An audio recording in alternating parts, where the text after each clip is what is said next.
Fuck.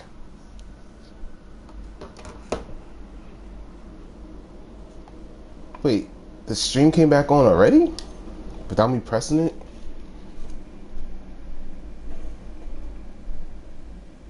Oh, it resumed to a different one.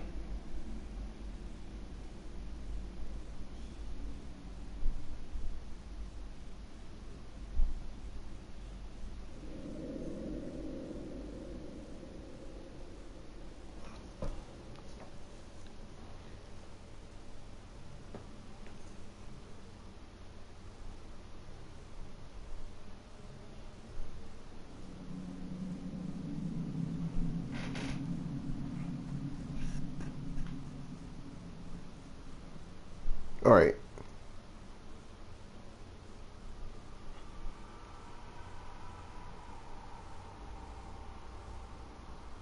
Let's get everyone alive. Yes. I only died because it's the way he worded it. So I'm sitting here thinking everything is cool, and then I moved my damn controller thinking everything was fine, and then she died.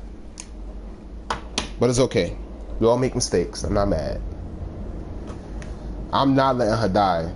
That's one thing. She ain't dying on me, man.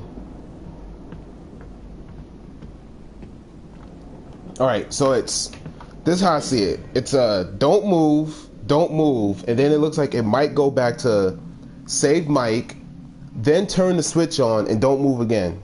That's what it looks like that's what's gonna happen.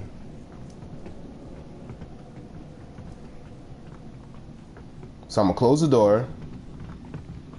Unless I did that already. There's a lot of don't moves. Hey, what's up, War? She's not dying. She is not dying. Everybody's going to live. I will restart this shit every fucking time until this shit goes the right way.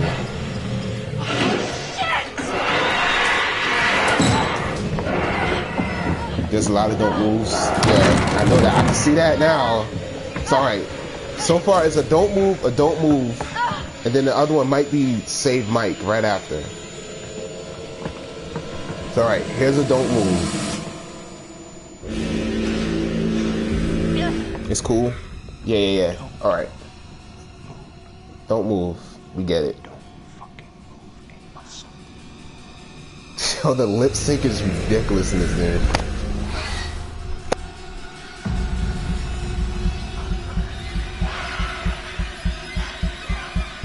Yo, this don't move is long as hell, yo. Don't touch the gamepad. I'm not.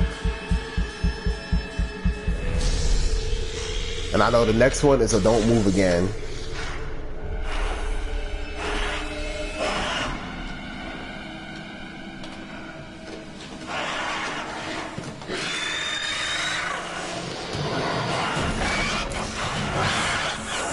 They wrecking each other, yo.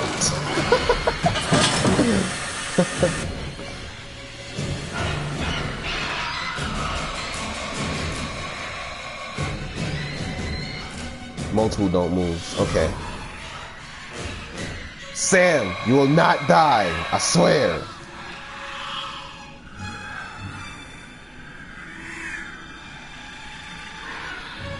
Alright, don't move.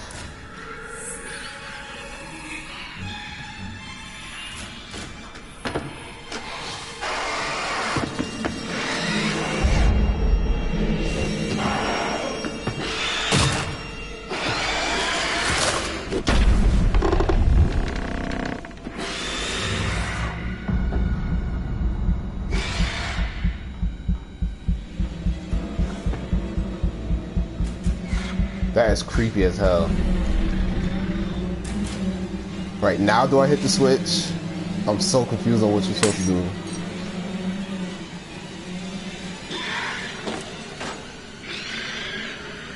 Did Chris just run out the house? Okay, save Mike. Hey!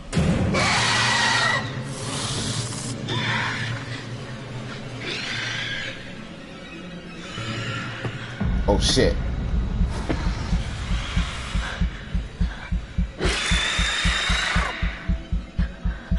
Yeah, I think I would have used the bathroom on myself literally right there. He would have killed me because I'd have took a shit right there.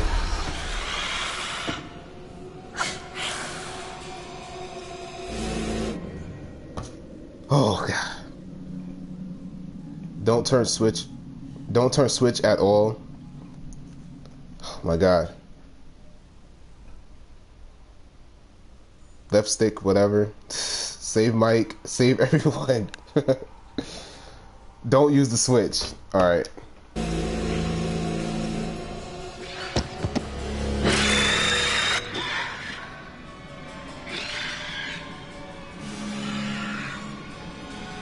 Oh god.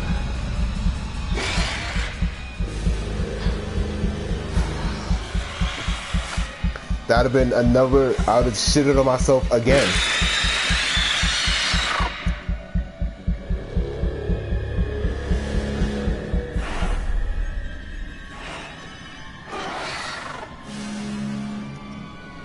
Oh, dicks. Don't move. It kills everyone. Wow. Hide.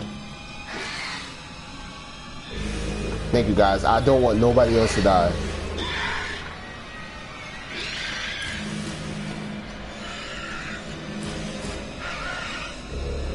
Hide and don't move.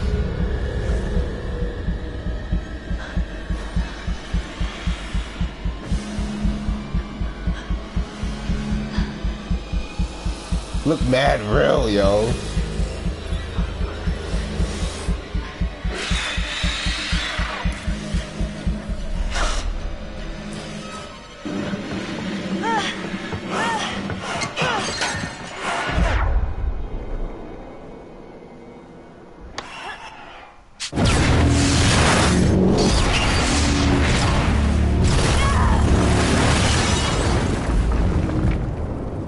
Sam is a real one.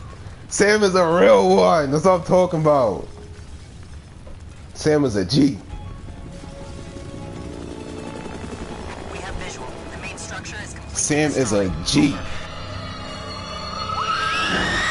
on. I'm seeing something. I have confirmation on 5 survivors. Only Matt and Jess died. I know, man. Damn. Wish they were here. Fuck. Wait, Josh is dead too, isn't he? The who was it? Hannah grabbed him up. No.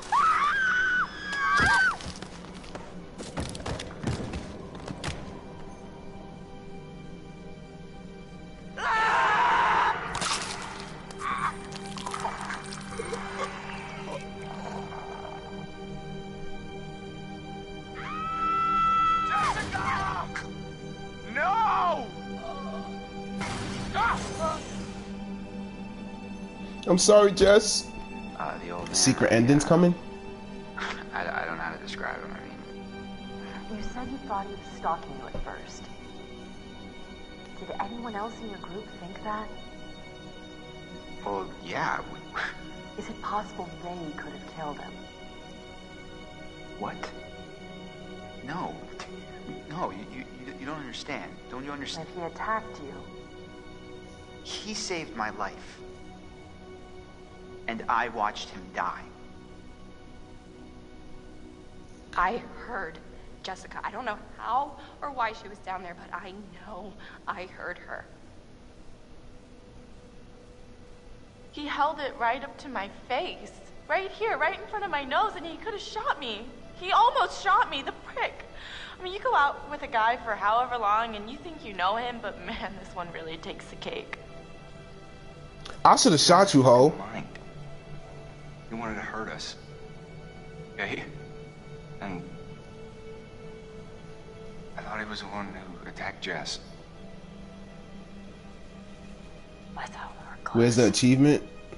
After his sisters disappeared, he'd come and talk to me. He said I was the only one who understood him. I thought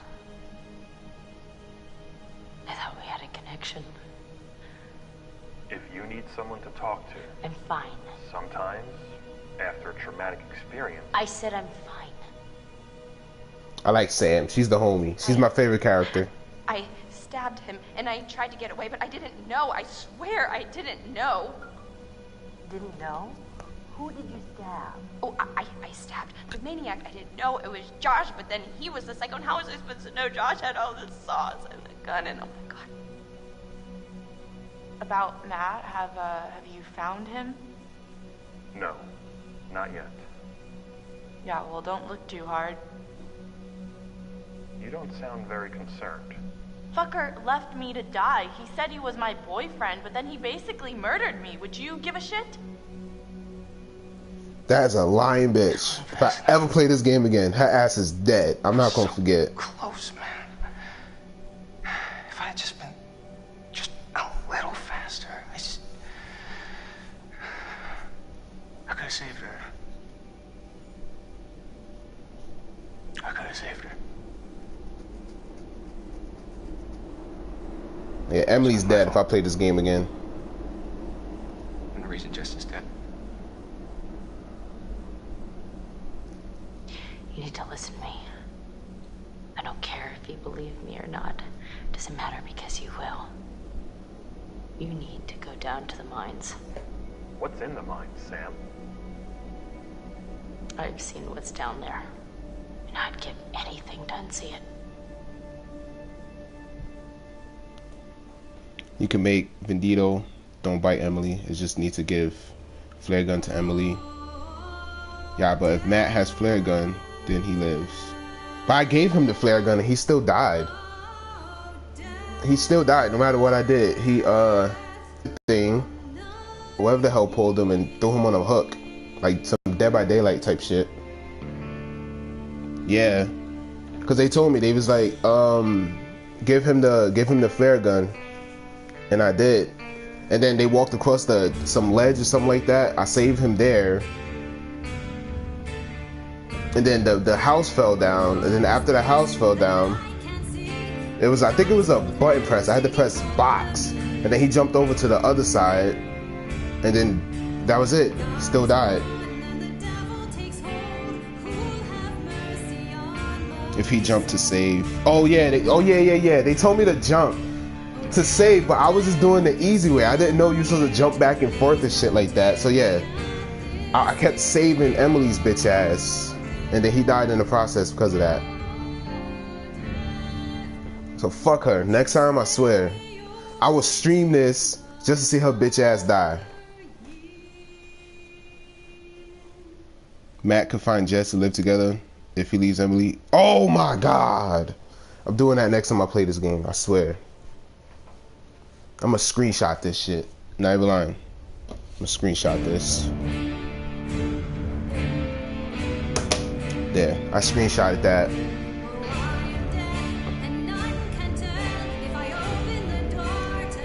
Hey, what's up, man? In the tunnel, they avoid Wendigo. Fuck. And I like, this is what's weird, is I actually like Jess and Matt. Because Matt dealing with that skink asshole, and Jess finally giving up the buns, even though she took forever to give up the buns, but she was gonna give him up the buns, you know, and then she got pulled away. I wonder what I could have did to save her. I don't know what I could have did to save her now. He pulled out the window through the door. Oh, you guys said you wanted to see the bonus scenes or whatever the hell that shit's called. We'll click that after this. Matt was just abused and Jess softened up towards the end. Jess, I'm sorry.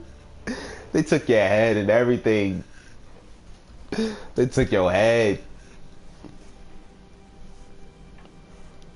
Do you, any way I could have saved her? You guys can let me know.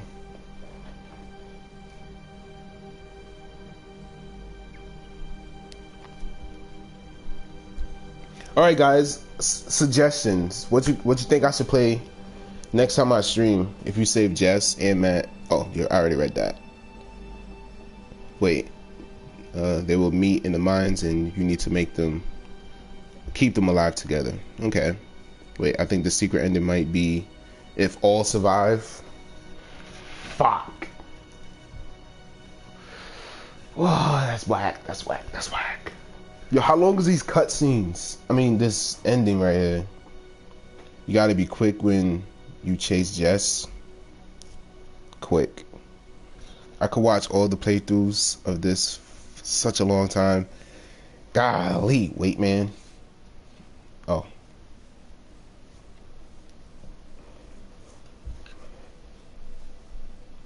Okay, I got a question while we wait. What games are you guys playing as of right now? Like, top 2 games that y'all playing.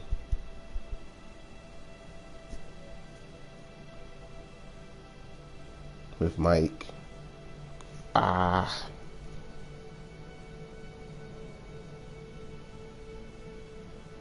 Keep waiting? Alright.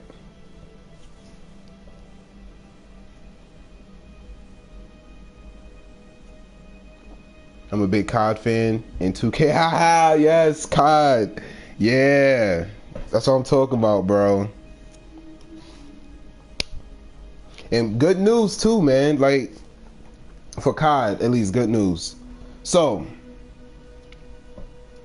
for COD, this time for Black Ops 4, instead of Xbox players waiting a whole goddamn 30 days or however long it takes for us to get the updates, because sometimes it'd be like a few hours after PlayStation get an update, we now have to wait 7 days now, so we don't have to wait a whole 30 goddamn days. So it's just a whole week, and then everybody gets everything. So that's amazing. That's great. If you play the game again, watch it on YouTube how to save them all. That's what I did. I looked up, saved them.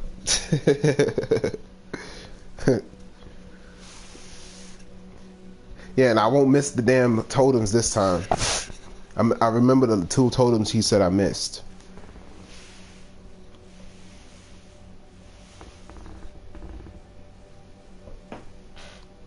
Where all the clues and totems are.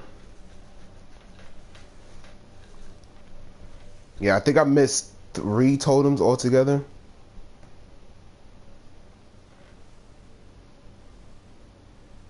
God damn, these credits is long as hell.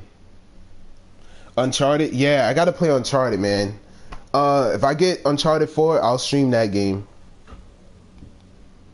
all the way through. And then after that, the what is it called? The Legacy?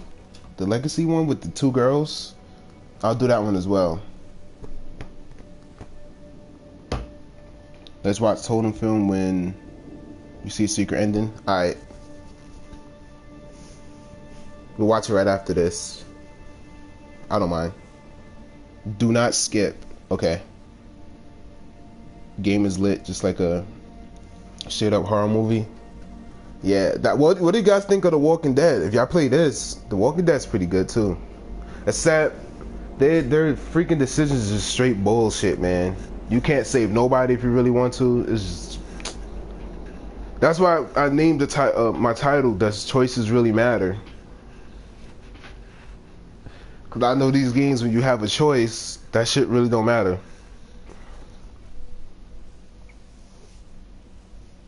Best horror game I've witnessed? Yeah, Uncharted. Oh, and also, I also will be streaming, what the hell is that game called? Resident Evil 2. Oh my goodness, I can't wait to play that game, man. Resident Evil 2 and The Last of Us. There's gonna be so many games I gotta get. The Walking Dead season 1, please stream on video. I mean, I got 1 and 2. I have to purchase the Mission one, the Mission. And I looked at season 3, but I didn't like the way it looked because you couldn't play with Clementine. That other guy just looks like a... I don't like his look. Season 1's the best one. I got a playlist with a bunch of Until Dawn videos, but I can't send the link.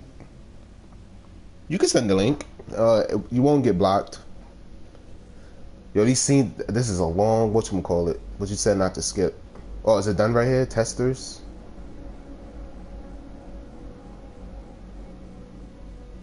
Lee was the homie, man. And then part 2 just spoiled it for us because I didn't want to stop playing with Clementine. Oh, let me be quiet. Oh, this is the secret ending with Josh, I think.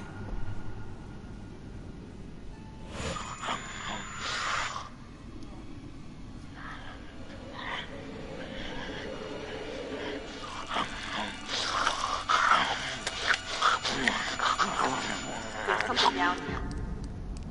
You have a visual on a survivor. One survivor, repeat. Is that? Oh, fuck. Stay back! Stay back! No, no! Stay back!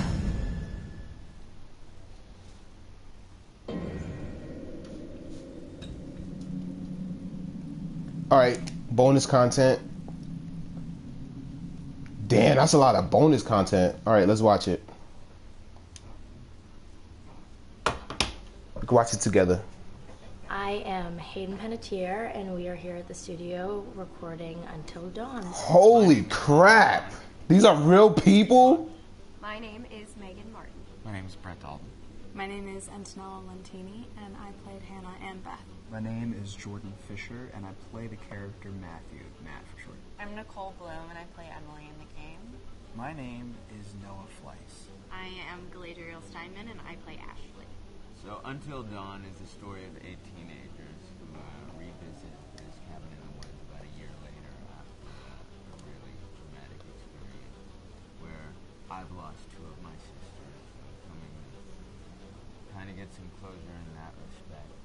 One of the things that Larry does really well is make these multi-layered characters, and I think for just the story in general, it follows the quintessential horror film plot lines, but the characters are so unique in themselves, and I think that's very cool.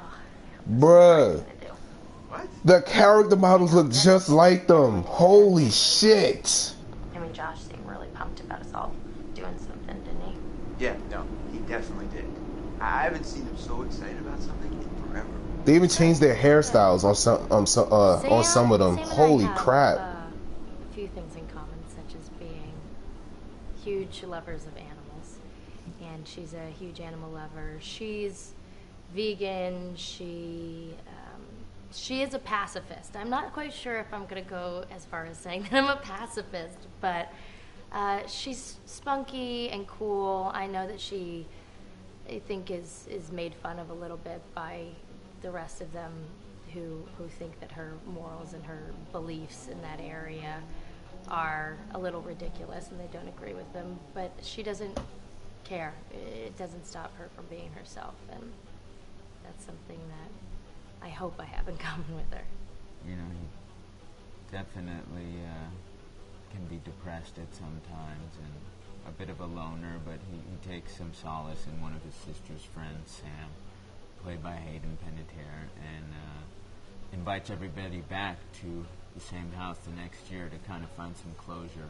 Jessica she has a whole lot of personality. She is definitely the sort of mean girl character that, you know, at school she knows she's pretty, she knows that boys like her, and she's going to use it to her advantage. He's got a big heart. You can tell that's very evident, especially how he treats his girlfriend, Emily. And, you know, he's kind of a meathead, but in the best way possible. She really knows what she wants, and she manages to get that from whoever it is, whether it be Matt or Mike. You know, she's really driven, and I can definitely relate to that.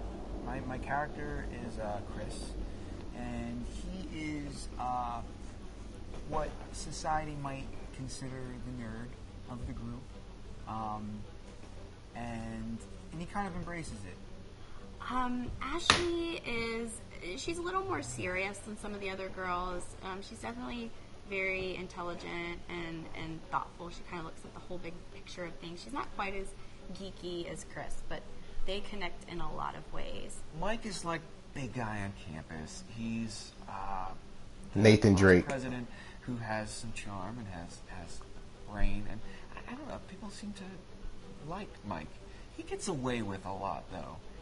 He can be kind of jerky. The fact that he really just kind of wants everyone to be happy. I mean, he's a people pleaser, and I can definitely attest to being, you know, that guy. I'm always the friend that wants everybody to be happy and wants everybody to be taken care of, and that's definitely Matt. But also, like, this character is just so fun. I rarely get to play the bitch, and so it was really fun to do that. The spirit of things, seriously, what's wrong with you? I'm just trying to lighten the mood, Em. Don't be like that. Like what? The way you're being. You always get like this. they got real. This is just the coolest thing to be a part of, and I just think it's going to take the world by storm. I really do. I think this genre is the wave of the future, and I think that once people see the potential behind it, of getting to interact with the drama that you're witnessing unfold in such a realistic way, that this is how entertainment's going to be from now on. So, I still like Sam. She's the homie. That's crazy. They actually look like the real life people in the game. Their character models are insane. You're right. These are kind of short, so I guess we couldn't watch them. Marvel's Avengers Shield, Agent Shields, Brett, Mike Actor, Play Until Dawn, not for long. Design for Until Dawn started You can with search a for great video teen for horror YouTube. script that sets the Man. characters in a Canadian winter mountain lodge, being a contemporary setting with visual clues derived from classic films of that genre, such as Hitchcock's Psycho and Stanley Kubrick's Shining. The storyboards are vital to the production design, as it allows the designer to understand the scale of the environments to be made and the detail that would be seen to create the atmosphere of a horror. This took us into concepts that took these storyboards further, visualizing the world through the color palette, the lighting, tone and the mood, and developing key locations such as the lodge, the cable car stations, the forests themselves, the wilderness. As you can see, the environments and atmospheres change quite a bit from warm and inviting to cold and threatening. The Millionaire's Mountain Lodge was a key example. It was designed to be made from nearby stone and timber, embedding it into the landscape, with a contrasting and contemporary interior, Press square. needing to be opulent He's and so funny extravagant. because he doesn't even know what to Created do. dark and claustrophobic corridors, with ominous and large open spaces, almost cathedral-like in size, and with huge structures to silhouette and dwarf the characters within, providing a labyrinth to explore and wander. Each character was developed with a strong visual identity in mind, with contrasting colours, tones and silhouettes to identify them, each to have their own texture, pattern and shape, so that when they were lined up you could always identify them. The costume designs allowed a range of clothes that would suit them for the cold winter weather, but also have an element of style and individualism, so that the audience could look at them and relate, recognizing themselves within them. A lady would like to cuddle up with her man by a nice cozy fire bathed in atmospheric mood lighting. Right. It'll get plenty testy. I'll have to look that stuff up to see.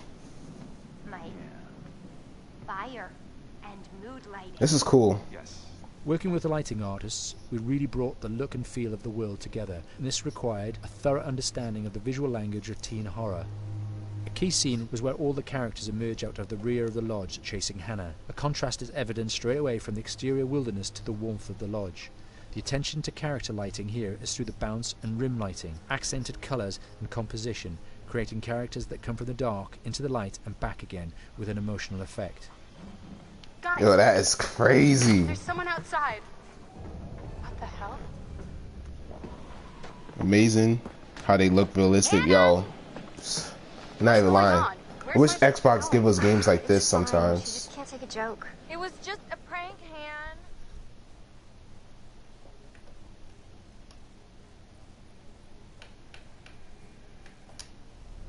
I guess we can sit here and watch all of them before I get off. Until Dawn is a game that's Damn, that's bright. and one of the things we decided to do early on was to take a scientific approach to how scary it was. So we did experiments on people and we measured their responses to the game. We've created a test area. It's as close to a home setup as we can get it. We've recruited ordinary people to play the game and we've left them to play it on their own. We're turning the light off. But I don't feel that this game is scary though. I didn't get scared once. The only difference is it's rigged with cameras and microphones that relay the data through to the next room where people are watching them play. Bracelet here. I guess I'm we not use for normal. biometric testing. It measures the player's emotional response. It's called a galvanic response sensor. It makes contact with the user's skin and it measures the electrical conductivity across their skin. It's the same principle as an old-fashioned lie detector. When you're stressed, you sweat a little, very sensitive. It picks up tiny changes if the player's feeling anxious or scared. That data's fed back to a testing team, comes through as a graph. So that's the guy that was trying to save us, not kill us.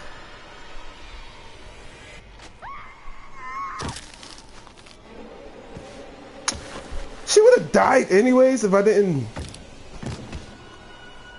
Wow, I would have died anyways if I didn't fall with We her. have to test a lot of people.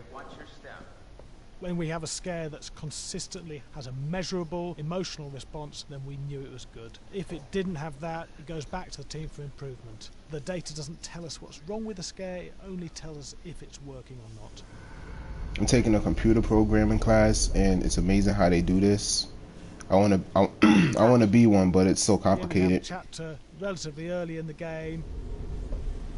He knew about the Wendigos. Nothing regular about it. We have to create tension and anxiety in the player so they are ready to receive the scare.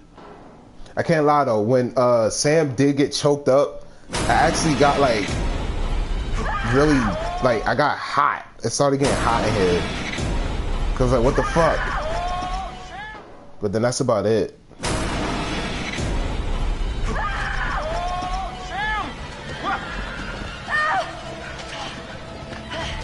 Give the player time to recover, to cool down, to calm down, and then start building the tension again before we do the next scare.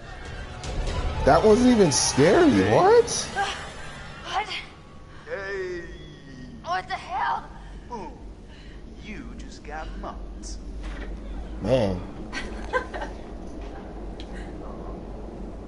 Yeah, I have such an adrenaline high from that game. There's two things we found. One is we could look at the scares, analyse if our expected scares were working effectively. Were people shrieking and covering their hands, or were they getting an emotional response from it? And being scientific about it means that we strip out people's opinions about whether things are working or not. We've got data, and we look at the data. If it's working, we're happy with it. Really scary. Bit scared and wanting to get away. I actually maybe a bit scared to play it on my own, but in a room with the lights on, yeah, with some other people as well, yeah, maybe. But because I'm a scaredy cat, I would play with someone in the room. And the lights on. Seriously? One of the scariest games I've played in a long while. People actually think this is scary? Wow. Totem film? Totem film. Did y'all find this game scary? Hey, Graham. Hi, my name is Graham Resnick. I'm a filmmaker, writer, director, sound designer, and I started working with Larry Fessenden about 10, 15 years ago through my friend Ty West, who I grew up with, and have done a lot of sound design with on his films. And he was producing Ty's films at the time, and Ty introduced me to Larry. Larry produced my first feature, and we've written together on several projects. My name is Larry Fessenden. I'm a filmmaker. I run Glass Eye Picks, which is an independent production company out of New York. We make indie movies, a lot of scary movies as well. And I got a call to audition to write this video game. And I called my pal Graham Resnick because Graham is a gamer. And while I thought I could offer something to the idea of writing this multi-branching story, I knew that I would want Graham's expertise as a lover of gameplay, since I guess games were started. So and just as a lover. And as a lover, yes. Which is why there's so many sex jokes in the game. There was one Italian website that did say the Larry that's Fessenden right. and Graham Resnick, the two lovers behind Until Dawn. Come here. Maybe I know how to handle you too. Even forehead wrinkles, bro. Shit is crazy. So I wanted Graham by my side. Yeah, and we got the gig, and it's been an amazing ride.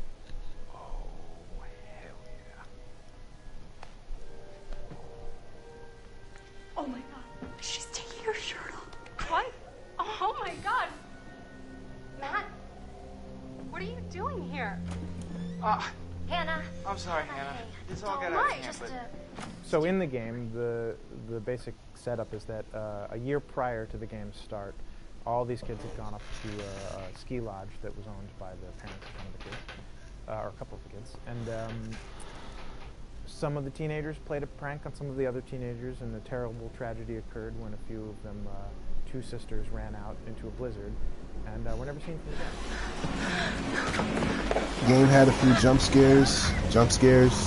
I don't know. I think the one jump scare that would have scared me, I paused the game But then the jump scare actually continued. So when I unpaused it, it was already over. Later, this is kind of torn apart, this group of friends. They've gone through some trials and tribulations in the past year. The brother of the two girls has had a lot of psychological issues, and to kind of help him cope and help them all get over it, they all returned to the lodge a year later, back up on the mountain. And the idea is to get over it, but... the healing does not begin.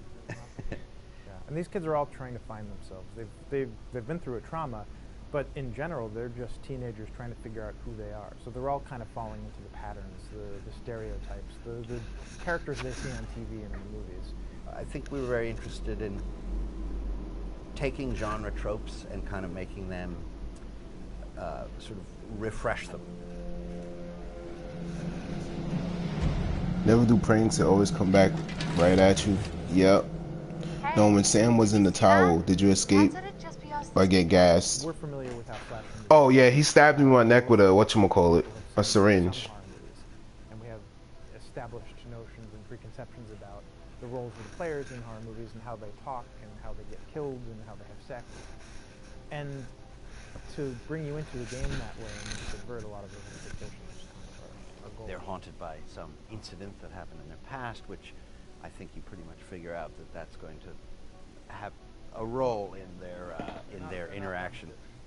Yeah, so I think what was fun was we take some sort of stock characters and we try to give them some shape, but at least at the beginning they're recognizable in the way of groups of friends. There's, you know, the jock and the bitchy girl and the rivalries between everyone. And oh my gosh, and really fun characters too.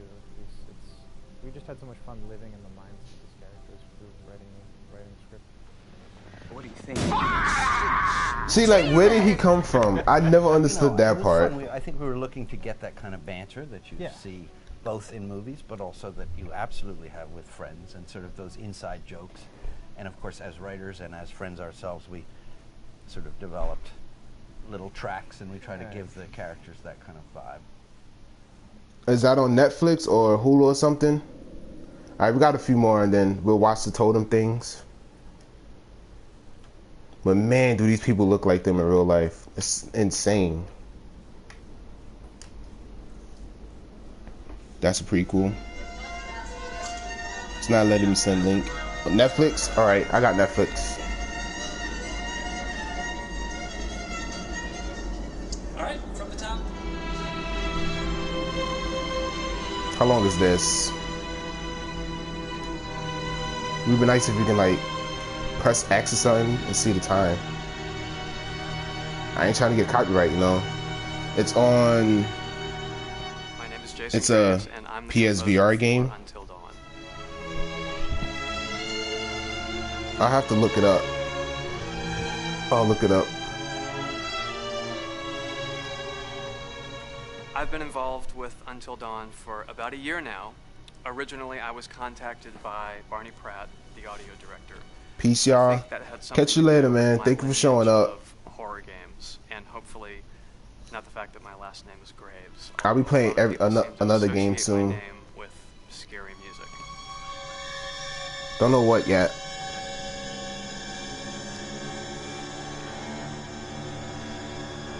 Might be Uncharted. I'm not sure yet, though.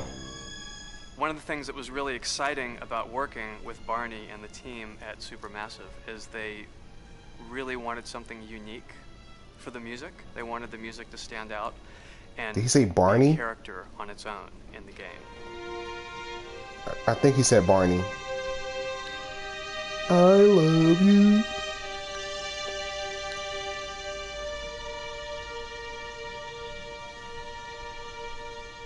When I'm first starting on a new score, and it doesn't matter if it's film, television, or games, I always end up going to the main theme.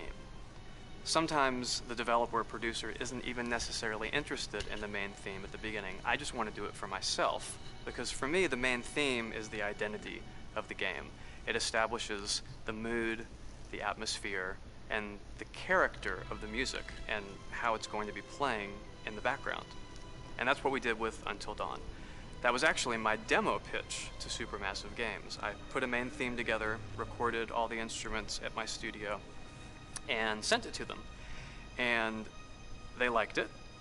We actually ended up recording that exact theme, all the instruments and everything, live here at Ocean Way probably 9 months ago. And that's what we've been using in all the demos for the game, and that's the final version of the theme that is the main theme that you'll hear on the menus and in some key pieces of gameplay. It took you 9 months to do this, bro? Goddamn. It shouldn't have took you that long to do that. It is a good it is good music. It is a good instrumental though.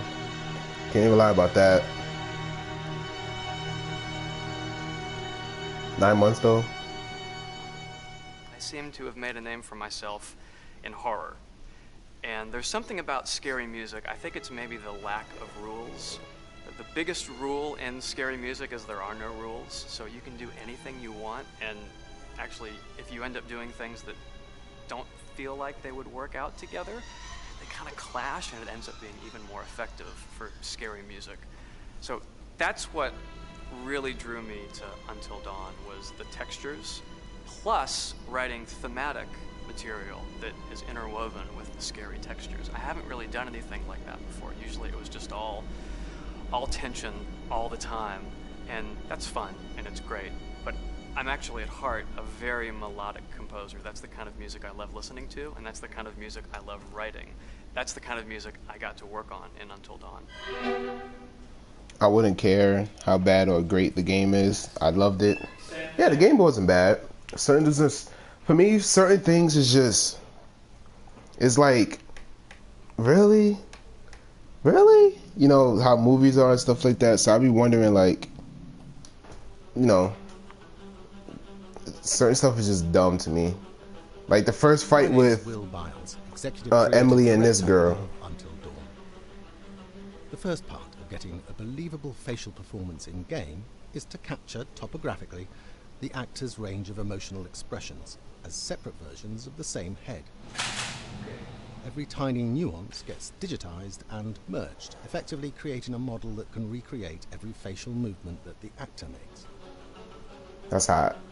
Once the topography has been recorded, the actor's performance itself can be captured by using a predetermined set of marker points drawn precisely on the face and a high-def helmet cam, wirelessly linked to capture devices. The camera is the small box where it looks like the microphone should be. Outro Sam. Mark. It records in high def the movement of the dots throughout the performance that will drive the expressions captured earlier. Unlike other systems, that's cool as this hell. form of capture is far less lossy because there are fewer interpretations between performance captured and performance rendered finally in game. The audio is also recorded via two separate lavalier mics attached to the helmet. It takes a while for the actors to acclimatize to carrying around the recording devices and the helmet cams, but very soon the shoot becomes similar to any other effects shoot or a green screen shoot. The actors in these scenes are only recording facial animation. What are we watching? Cursory body movements for pacing. Wait, and maybe they told me to click this and watch it. It's just make sure they're all okay. So cutscenes of what they was doing at the game and stuff. Yeah, bonus scenes. Other than the other actors, they have to use their imagination for everything and everywhere that they are supposed to be seeing and feeling. From a hot midday studio in Los Angeles to a freezing midnight mountain in British Columbia. Those graphics are insane. 2015, yo, wow. That's insane, yo. Man. Yeah, I beat the game already, so they told me to click this. The bonus scenes. Because Until Dawn has a dynamic, ever-changing story, the facial performances and the body performances are recorded separately with different systems.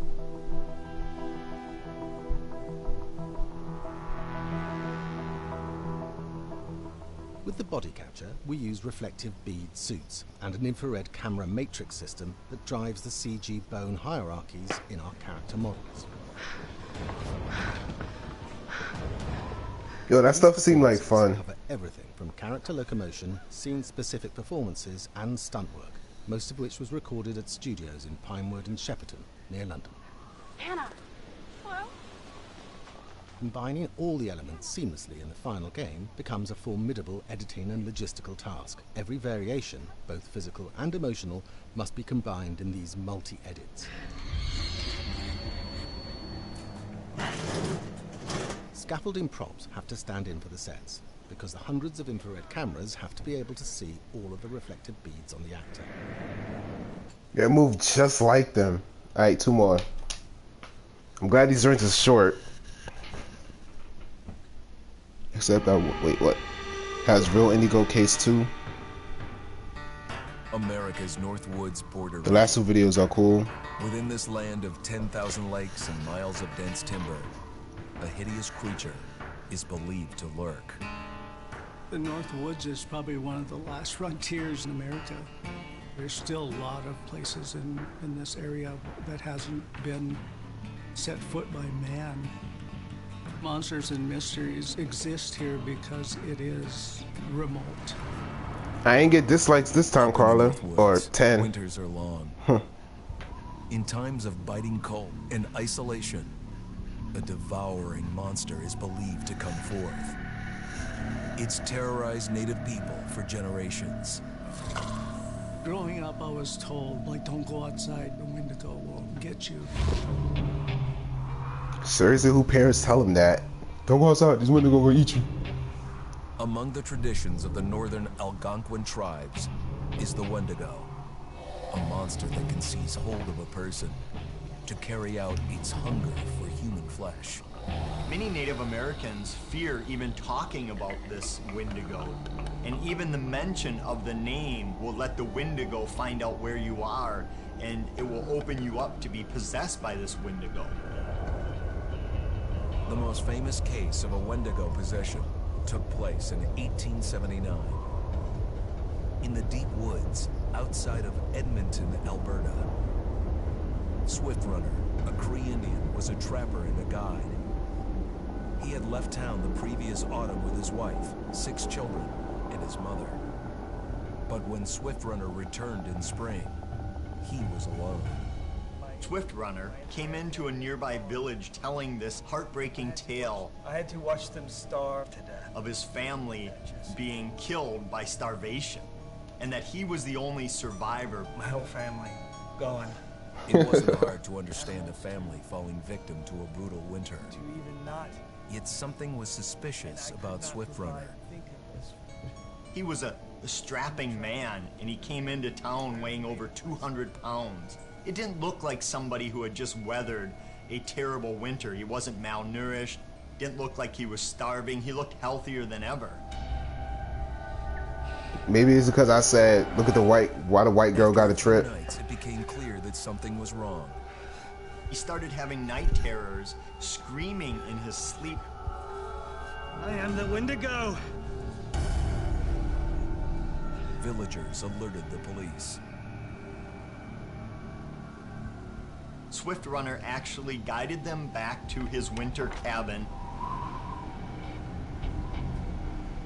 When they got there, that's when they saw the true horror.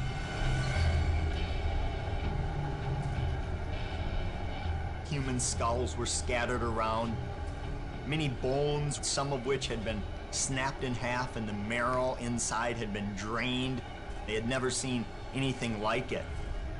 Swift Runner had killed his entire family, shooting them, hitting them with an axe, strangling, and then eating most of their bodies.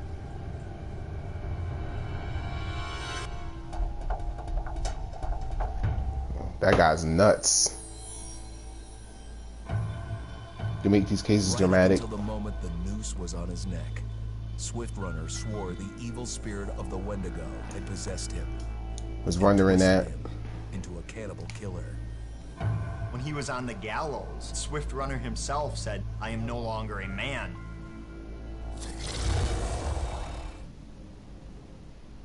Why would it just end right there? What the hell? Yeah, I don't know why I had dislikes, to be honest. I saw the case on Discovery America channel. Very spooky. I mean, I didn't tell them to hit the dislike. I didn't even say hit like or anything. I was just playing this game, and I don't know where I didn't even know until you said I had 10 dislikes. I was like, what? What are you talking about? Part 2 is the crazy. Is crazy. Wait, what? 10. That's a lot. Yeah, for a small channel as mine. I don't know what I did to these people, but okay. What you're up against being back on this mountain. You should never have returned. I don't know why you did after what happened last year. You mean with Hannah and Beth? Yeah, how could you know without being involved? I don't take kindly to you kids coming up here to my mountain. Your mountain. The mountain don't belong to me, it's true. Yeah, you told me. I was like, what? Belong to the Washingtons. I didn't know until you said something. Belongs to the Wendigo. Hi, this is Lee Robinson, production designer at Supermassive Games. Understanding the ancient myths of the Wendigo was key for their development that helped the visual look. Through sketches and concepts, these elements were visualized, such as eyes being milky, almost dark, loss of lips, and eyelids due to frostbite, fangs growing and arms and legs getting longer, with skin hardening and thickening to look snarling and menacing, yet withered and lean. The hell was that? Another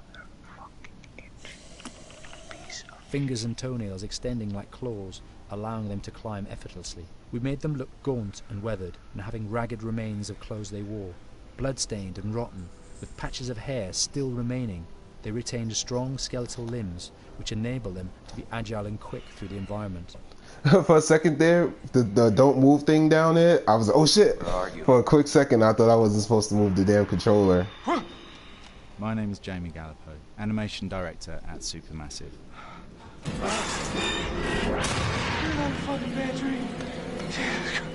The overall direction on the creature was to be very strong, to be extremely fast. We wanted a spider-like movement to the creature. 1 minute scampering to leaping and then crawling, almost instantaneous. And finally, we wanted the creature to have this real, uncontrollable thirst for flesh.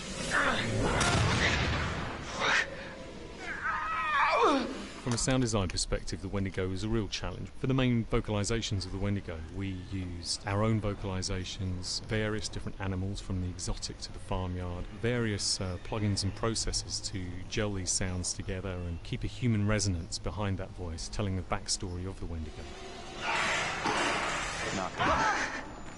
It's bright as hell. During the chase sequences, the anger of the Wendigo is felt by encircling breaths, screams and screeches that essentially chase you as you're being chased by the Wendigo. This is what they was telling me about Sam. Sam and Matt. Fuck. We would layer them up in a multitude of layers, sometimes 15, 20 sounds playing at the same time, to build up the vocalizations for this fearsome creature which is always in attack mode, hyperactive and chasing you throughout the game.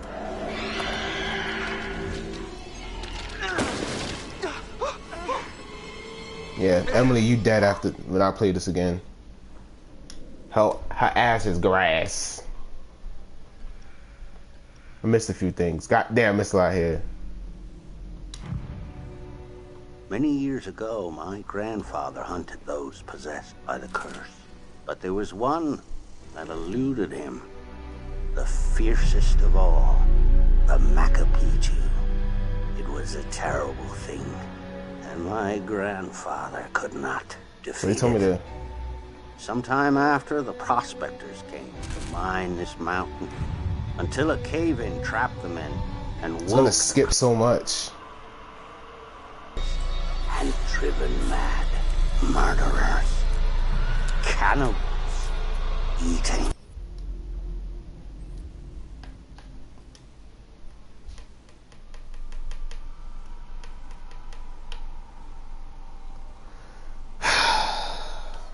I would literally have to play this game again in order to collect everything. I ain't doing that today, that's for sure. But I do want to collect everything. I'm missing 2 things here.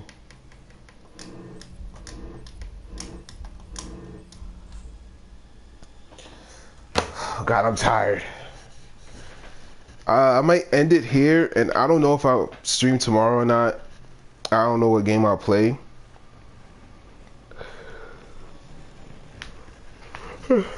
Freaking tired.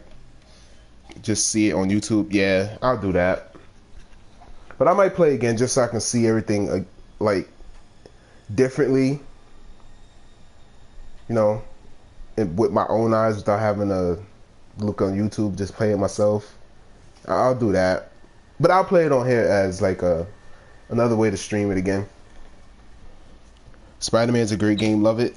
Yeah, I still haven't played it since the last time I streamed it. That's another game I was just gonna play the entire time on stream. So I just been saving it. Outlast. Yeah, I got Outlast 2. Well, I got both the games, but I already beat Outlast the first one. I could play part 2. How would I send a message to you directly? Let me see. How YouTube chat? I don't even think they have that anymore. Do they?